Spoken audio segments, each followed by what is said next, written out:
Eric, what do we got? Switch to specs leak and talking points. Hey, look at that. I put maybe notes. I could maybe read. So there is suspected to be 12 gigabytes. Well, hold on. Before you say it, just because Eric might not know, all these spec leaks came from shipping data. Yes, thank you. Shipping data between Nintendo, Nvidia, and their manufacturing partners, and it's all verified that these are like things Nintendo has ordered to build the system. So like this is one of those leaks that it's not even like a speculative thing. It's public. It's verifiable. Nintendo's ordered these components to put together a system. So word, and we actually know how many they've ordered. Like we know how big the runs are and everything. It's insane. Anyways, go on. I did not watch your video, which is the source of this. Well, source. Our source. I'm not the source. The scenes, I linked my video as the source because there's like a billion links to look all this stuff up. Just giving you shit. So I just made all that point to just say I didn't watch your video. So in ass. Yep. Oh, bye. He bye, Felicia. If he's gone, we can go back to talking about the Zelda movie. Yeah. So can we just spend the next 2 hours talking about the Zelda movie? I'll watch it tonight. Good. We're going to talk about the Zelda movie for many more years. So okay, so to get actually back into this, so it's 12. There's great mighty hands. Very nice, very nice. All right, so there is supposedly 12 gigs of LPDDR5, 7500 MTS mega RAM, transfers per second. Mega transfers per second. 556 gigs of UFS 3.1. Sorry, what did I say? I said 256. So I said 500. No, I may have. I can't talk. I can't read. I told you. You told me you could read. Andres is the one who left you with this topic, by the way. It's fine. So it's his fault. 256 gigs of UFS 3.1 internal storage. Ethernet jack on the dock. Dock appears to have its own fan and Amiibo support. Dimensions are bigger than the Switch OLED, but smaller than the Steam Deck. Show your image. I don't have it, actually. Oh, way to go. Oh, well, I was going to put it up. Whatever. All right. Yeah, do you have it, Andres? I don't have it. I had the tweet from Stealth that was summarizing a lot of the specs. Oh, did you? Because I have the comparison image, but it's on my other computer. I forgot to transfer it over. Yeah. And then I don't have it. I don't have it local anywhere. And then there's display port converter for HDMI 2.1 microphone. Magnets are present on the circuit boards and in the controllers and the tablet portion. Sweet. Oh, I do have the image of the size comparison, if that's what you're asking. Yeah, that's what I was talking about. Yeah, there you go. Yeah, no, I figured, but I need to find it, and I found it. You know when like you save things, but you don't remember what you saved it as? Yeah, I'm not very organized, but I found it, so. Cool. All right, yeah, we can get that shared up then. Okay, so this is supposedly the sizes of a few things, including the Switch 2. No, I haven't shown it yet. I'm being dumb. No, it's okay. No, he couldn't find his behind the scenes. Yeah, we're good. We're good. All right, I got it up. All right, here we go. So, this is a Switch OLED, right? Mm-hmm. This is the Steam Deck, and this is supposedly the size of the Switch 2. Yeah, dimensions. This is not actually how it will look, but I mean, it's you know, an estimation, including the color buttons. But yeah, I mean, it's bigger, but not as chunky as this beast. Yeah, sleeker than the Steam Deck for sure. Way. Yeah, what excites me, because this is not even we haven't talked about this yet because we talked about it last week actually, but like just the Joy-Con, that report about the Joy-Cons being magnetic and also bigger. Like, I just like everything we're hearing about this console. It's more powerful. The Joy-Cons are bigger, which to me says, okay, they're going to be more comfortable to hold and also hopefully not as, you know, drift leaning. I sure hope so, because playing with them tiny little Joy-Cons, even with my girl hands, yeah, I get hand cramps. So I'm like a pro controller person for that reason. I mean, even when I play in handheld mode, I feel like I need a grip or something. Like, I never play handheld without my Satisfy grip because it don't feel right. It's owie trying to play like this. I don't like that. The Nitro Dex has made it a lot more comfortable to play Switch because of that. But do we want to walk through some of the things we've heard about this and kind of break down what it means? and how Yeah, we feel about it? go for it, Andres. That's why I was hoping Okay. you'd take this topic and not leave it to the guy who doesn't know anything. Oh, well, I mean, Eric's fine. I Okay. can read. Yeah. Kind of. So I don't have your spec sheet, but I'm just going to share what I saw. That is totally fine. Post. Yeah, Okay. he does a good job summarizing. Okay, and you could add whatever else. Like, let me know Yeah. when it's being shown. Okay, we're good. All right, cool.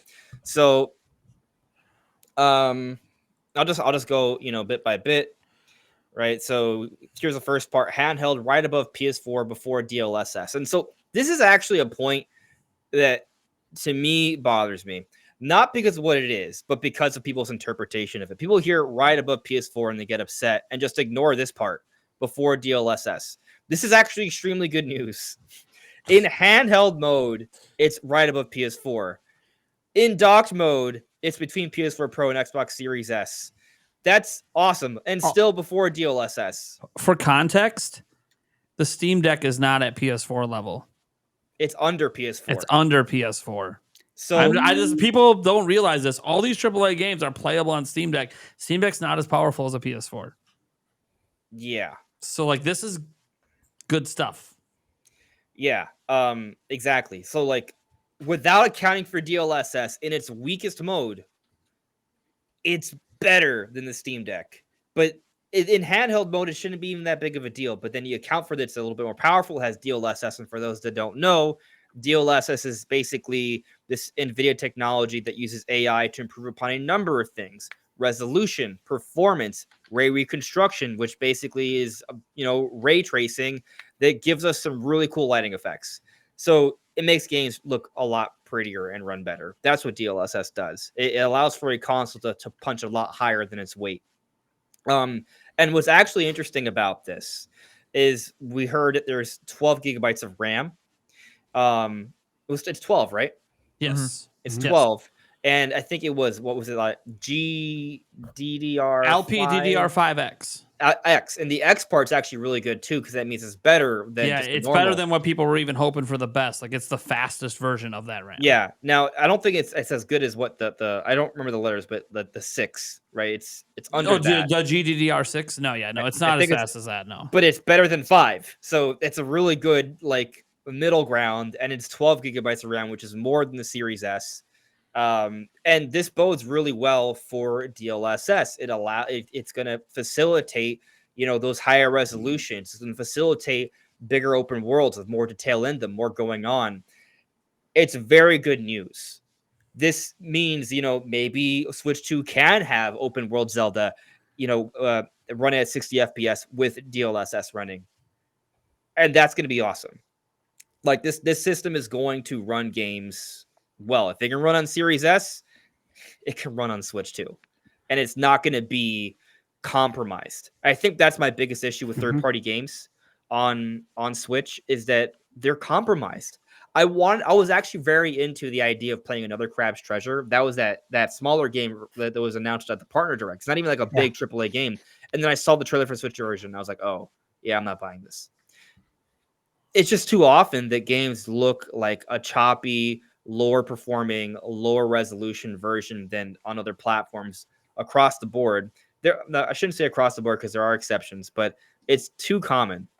And so on Switch 2, when we see these specs, it comes with a promise that games are going to be running well. I'm not saying they're going to be running, as good as PS5 version, but there is some level of diminishing returns, right? Like, I don't necessarily need everything to be running at 4K. I just want things to look sharp. Yeah. So that's going to be good news for me. I think it is. I think things are going to look sharp. I think it sounds, I'm hype. I'm ready. I agree. I want to put There's this in still more, perspective. but yeah. Put this in perspective.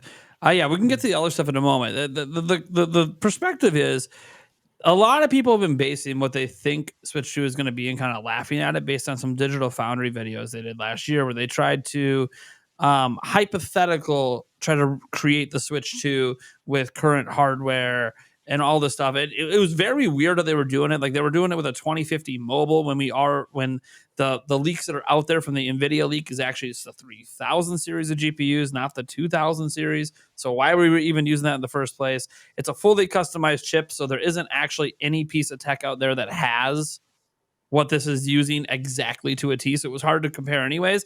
And a lot of people that say, oh, it can't even run the Matrix demo, or look at it struggle to run Fortnite and Unreal Engine 5. It can do it, but look at the struggle, which is hilarious because Switch is running Unreal Engine 5 Fortnite right now. Yeah, it's not great. Yeah, it lags, but it looked like it was running it better than his little hypothetical Switch 2 was. So clearly there's something not right with the way he was doing those comparisons. And people were taking a lot of that as gospel. These specs came out, by the way, and they have blown away what Rich was doing with his hypothetical Switch 2. So it's and this is without us even knowing clock frequencies or any of that stuff, because there's rumors out there about that stuff as well. Only rumors. We don't have any fact-based, leaks to back up those rumors, but like we did for the the magnetic Joy-Cons thing we had last week. What was cool about that is the shipping data actually backs up that information. And didn't we also hear about there being fans? Yeah, fans. A fan in the dock and a fan that's in the system, which, I mean, yeah, there's a fan in Switch, so that's not a surprise. Right, but in the dock is really cool because, so for those that don't understand how the Switch works currently, right, the Switch line, right, Switch 1, it's not actually more powerful literally when docked, but the visuals are better when docked because when docked, it's connected to an external power source. So they no longer have to account for the battery consumption. You have to account for that when in portable mode. So the clock speeds are literally lower. In other words, the system is not outputting as much visual fidelity, basically, in portable mode. But when in the dock, they can do that. They can raise it to higher clock speeds. So the Switch does run games better in docked mode. And so what's interesting about Switch 2 is that if this part about of the fan being in the dock is also true, that means they can clock at an even higher speed. Because what's funny is that technically Switch has a higher clock range, but Nintendo doesn't allow that to be available for consumers because it gets very hot. But if there's a fan in there, the Switch 2 can clock to that extra level of clock speed power, can go up to that higher limit and not really worry about heat as much with that fan inside there, that extra fan inside. Yeah, they're not worried about how hot it is in the dock. They're worried about when you pick it up out of the dock, it being so hot, especially for kids, that it could be, I don't want to say it's going to be a big burn situation, but it could be one of those hot drop things. They don't want that to happen.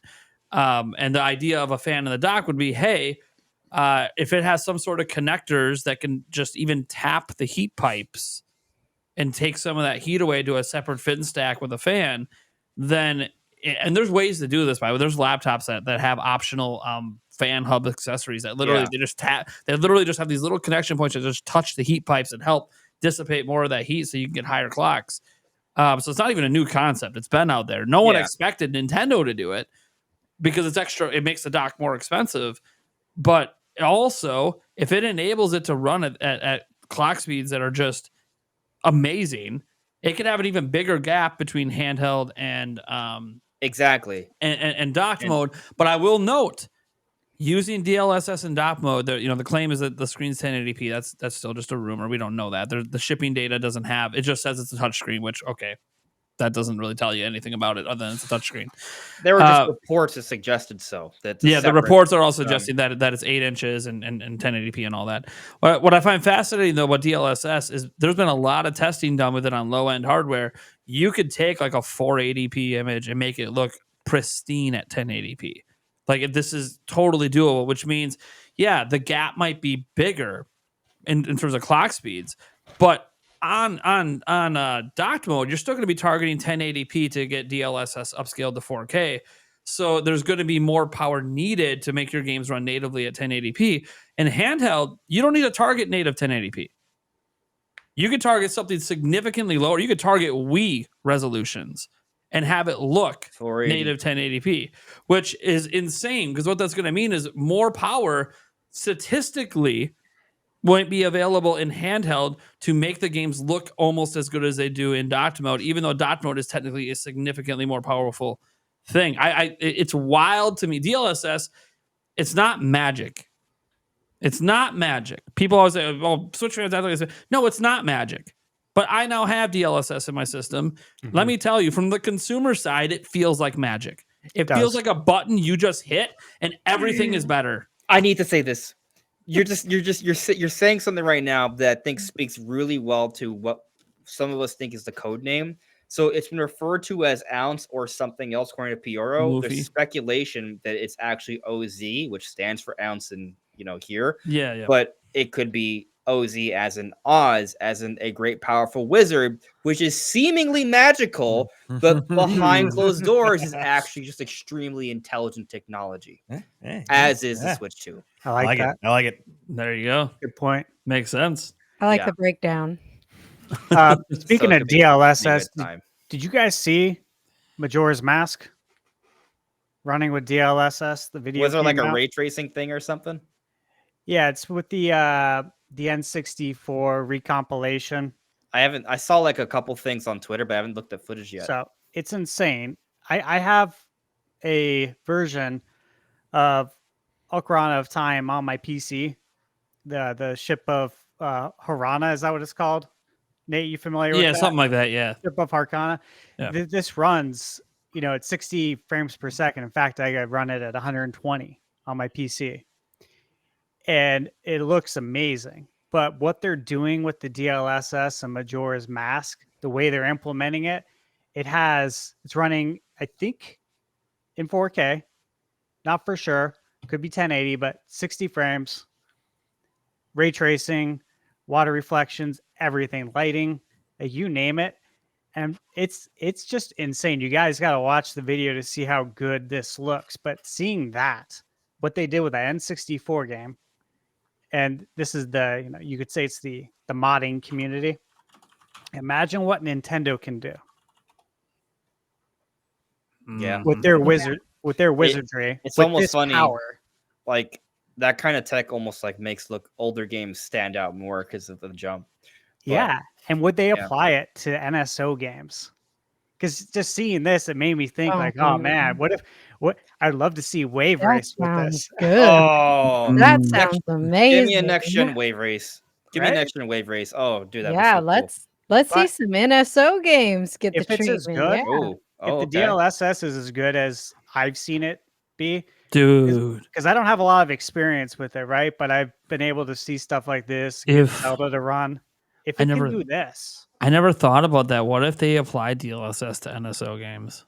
I really think this is going to be the Switch selling point. Is the DLSS like that's going to be the thing that really separates it and makes people make that jump? Is like it does this to games. Yeah, it feels like magic, but it's not. But so if they just do like the resolution bump, that'll be. I mean, it's not that big a deal because the game's already upscaled to 1080 now, and they look a little bit sharper. But if they do the ray reconstruction, where they're literally adding in new lighting effects, that could change a lot.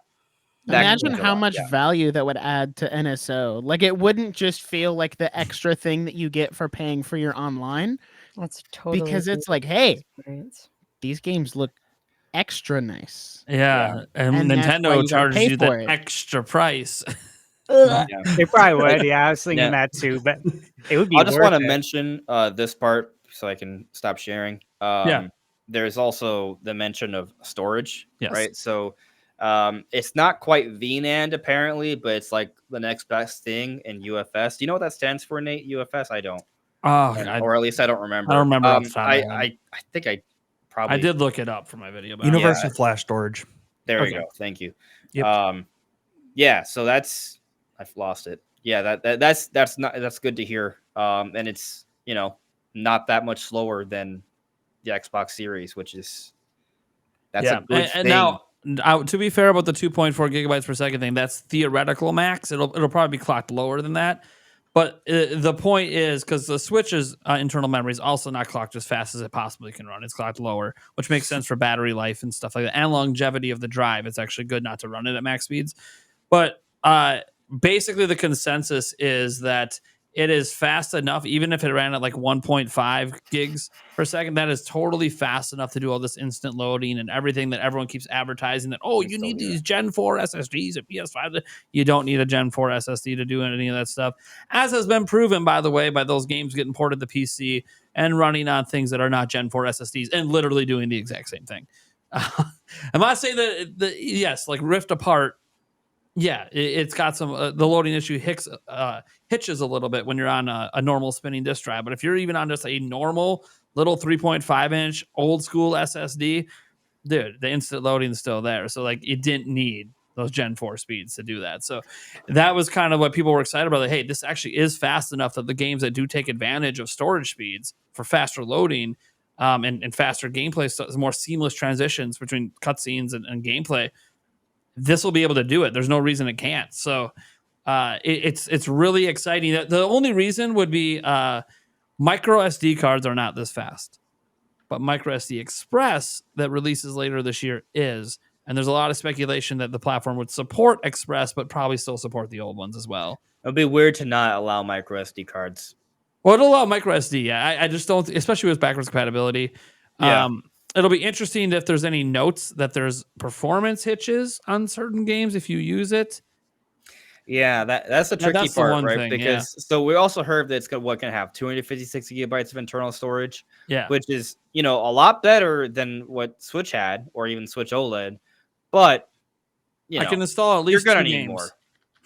You're gonna need more than 256 if you're downloading a lot of third party games. I remember when they gave us the 64 gigs in OLED. It's like, great. I'm like, yes, I can almost install NBA 2K. 2K is the worst. They call it, and we're getting Call of Duty, and that's going to be like 100 gig. But hey, 256 at least means I can install two of those large big games, not just one. So that's nice. Nintendo will install a billion Nintendo games because their files aren't usually too big.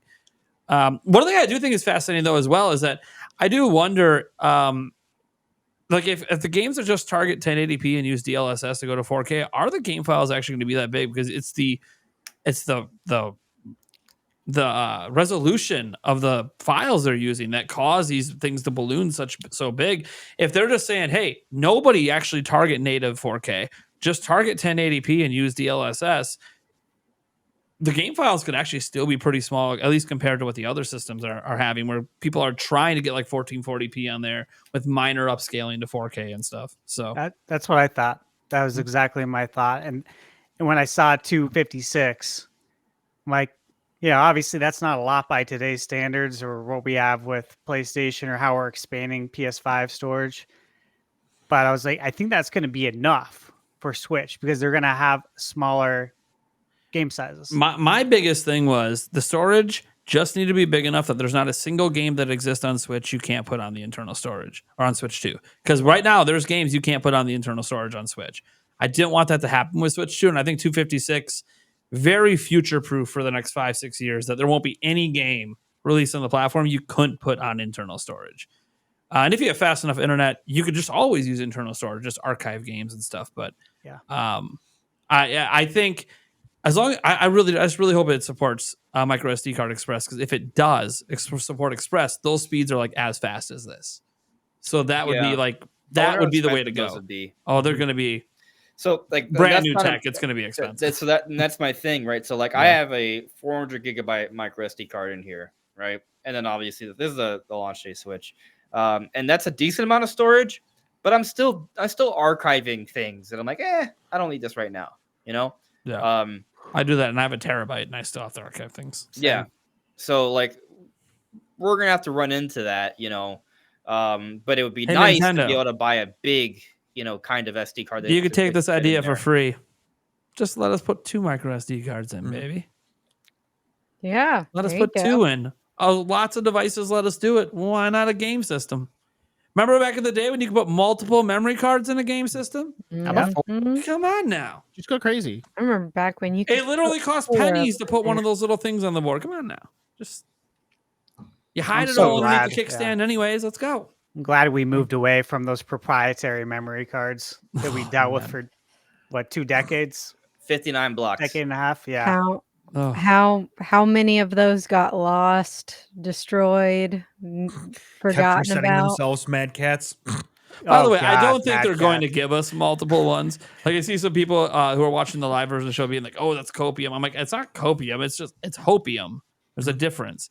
Yeah. I know there's only going to be one, but I would like there to be more than one. It's a feature I would Reminder enjoy. that the I word agree. no really just means thinking with great confidence because no one knows anything. Yeah. Yeah. Yeah, we don't really technically know anything. I expect there to only be one, and it'll support express and regular SD cards. I have a genuine question about DLSS because I don't know a lot about it. Sure. Does it work on old games, No. or is that why It has to be applied. There has to be a patch. okay? So I Yeah, can't it's- just get Switch 2, And it plug in doesn't- Xenoblade no, 3, no. and now it looks better. No, they actually have to develop with that in mind. It's Yeah. hardware. It's hardware level. It's not like so. There is a version that can sort of do that. It's called FSR. And Nintendo does use it. By the way, they use FSR in some of their games. Only 1.0, which is like the worst version of it. And FSR is still technically going to be available as well if people want to use it. Because again, it works on everything. It's an AMD developed tech that can be used on everything, but it's software level where it's ran by the OS, and the OS can then apply these AI techniques to upscale. The reason people are excited about DLSS is it's considered a better version of this because it uses actual hardware for it, not a software layer on top of your game. So it's used dedicated cores that aren't being used for the game. They're specifically for DLSS.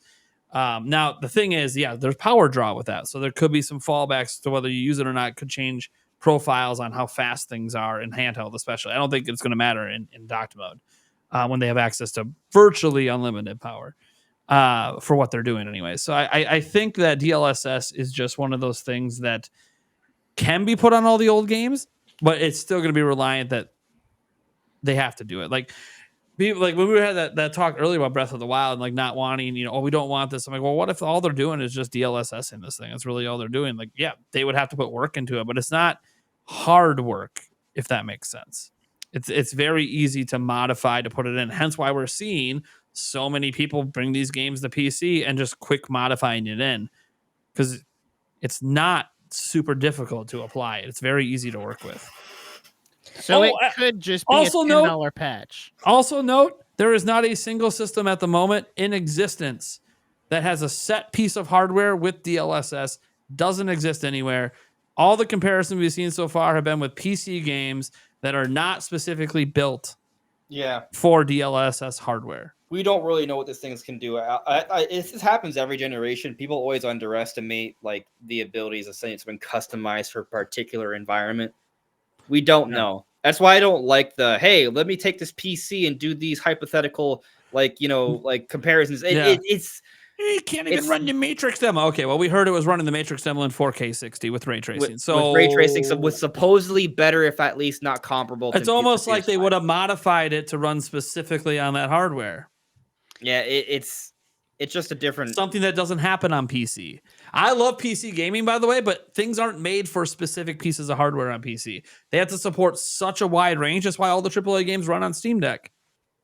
But they don't run as good as they probably could if the game was made just for that Steam Deck hardware. All right, Cheesy, lay it on us. What do you think? All right. So when it comes to hardware and software development, I am like all of this just goes over my head. So the way that you guys are explaining it is great because it gives me some better context of what we're talking about. And all of it sounds great. Like, I mean, I don't know what I can add to the conversation other than like, this is a step in the right direction. And I'm just ready to play some games like Andres was saying, like Another Crab's Treasure. I did play that game. I had a lot of fun with it, though it kicked me out like 5 times and soft locked me twice. I still had a good time with it because, I mean, it's a Souls-like. If you can't get past that, then I guess you're not going to get past the rest of the game. Like that's the ultimate test. Can you keep playing the game if it locks you out? So I don't know. I mean, like there's definitely games that I would love to play on Switch that just aren't playable right now. And if that's what the successor is going to do, then that's awesome. Hell yeah. Anyone else have anything they want to say? I just want to know.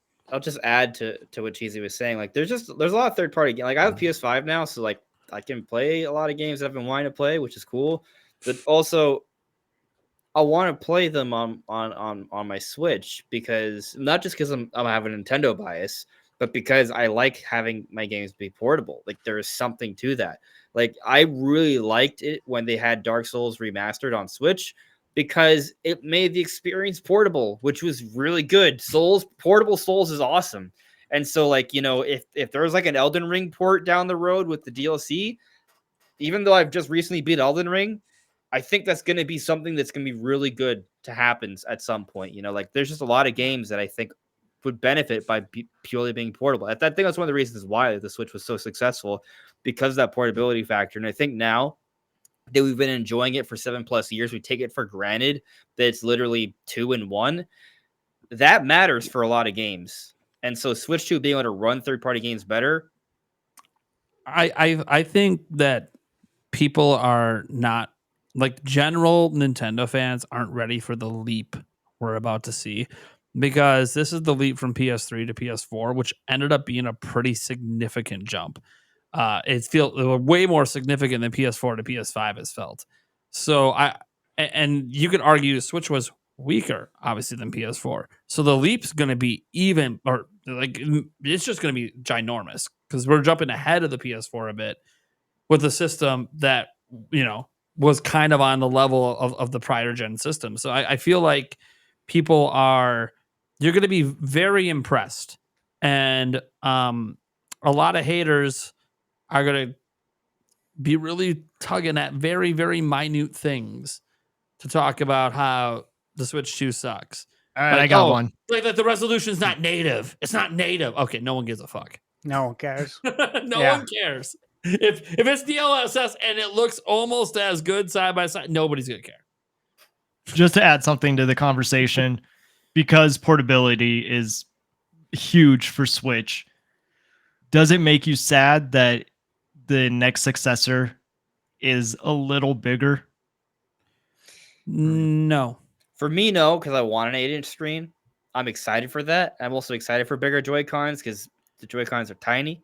But for travel reasons, I was already putting it in a case anyway. Yeah, I was gonna say, where I put put it it in my in backpack. Yeah, I've been putting it in a Yeah. case and tossing it in my backpack this entire The time. only thing I'm upset So. about is that I have to rebuy a bunch of accessories. I That also is think that, if yeah. you take the Joy-Cons off, I'm pretty sure I'll still be able to slide it in pocket and Joy-Cons in the other. True. I don't really, Fair enough. I don't really think it's in that way. And I also feel like for people that really care about portability, I think it's a given. We're going to get a light version that's smaller at some point. Oh yeah. So Yeah. they're going to make a more pocketable, kid-friendly version anyways. Yeah. And one thing I will say about it being slightly larger is more so that Nintendo did something very smart at the beginning of the Switch era. It was heavily targeted at adults. We were talking about adult rooftop parties, not kids' birthday parties. Which, by the way, there aren't a lot of adult rooftop parties that even happen. But the whole point was they were hitting on the adult audience, and that kind of just stuck around the entire generation. They've only had the kid commercials really the last 3 years, and even then, the audience is still primarily adults from Nintendo's own data. Yeah. And I think what's nice with the launch model is why it might seem unwieldy for a child, but that's not who they're going to be targeting right out the gate. Even though, it's Mario, it doesn't matter. It's 3D Mario that adults want to play. They're really going to be pushing, hey, this is the new hip thing you want to get. And I think Nintendo might have learned something during the Switch era. When you create a new hip thing that adults want, kids want what the adults want. Yeah. Mhm. When you're doing kids commercials, you're marketing that for parents to buy for their kids. Yeah. You're not marketing it for the kids themselves. Yeah. When I remember when I first upgraded my Switch, the very first question from my kids was, "Do we get yours?" Because everyone has a Switch. I'm like, yeah, we'll make it happen. Don't worry about it. Birthdays are coming up. One thing to comment on is kind of what Andre said about portability and how we take that for granted.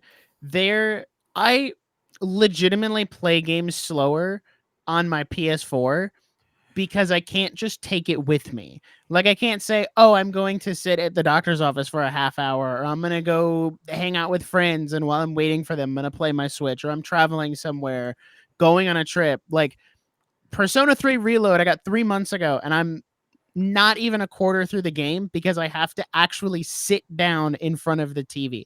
Now, there's nothing wrong with that. I just got so conditioned to the Switch where I can like, oh, I'm staying in a hotel, I can take it with me. I'm going on a plane, I can take it with me. And it's always there. So I can play it more frequently in those smaller clusters of time and not feel like it's such a big time commitment. And I'm glad that Switch 2 has that power to bring those games, because like I've never played Elden Ring, so I would love if Elden Ring was on Switch. I've never played Baldur's Gate if Baldur's Gate was on Switch. Like Those are good games to get I there. know Persona 3 Reload might get a port this year later down, or not this year, next year when the system comes out, but like later down the line, and like Persona 6 and all of those other games that are kind of locked on a home console would then have the ability to go anywhere and have the benefits of a hybrid system. Do you have that moment where you step away, right, and you're like you're away from your PlayStation? You're like, oh, I want to play this. Oh, but I can't do it all right now. the time. I And went that on a shows trip you. like 2 weeks ago where I wasn't at home for the weekend, and all I wanted to do was play Persona 3, but I'm not lugging my PlayStation around with me everywhere. That's just I'm not doing that. PlayStation Portal. I don't have a PS5. I have a PS4. Oh, well, sorry. That would do it. Yeah, but you need to have a PS5, then you have to have a PlayStation Portal. Actually, you technically don't need any of it because PlayStation 4 supports this as well. You can do remote play through your phone. Can I do that when I'm not at home? Yes. Yeah. Yeah, they have an app for it. Oh, Yeah, you just got to bring a controller with. that's good to know. I haven't tried that. Yeah, it works pretty. It was one of the things where people are like, does PlayStation Portal even need to exist when you can already do what it does? But it is. People end up enjoying for what it is. So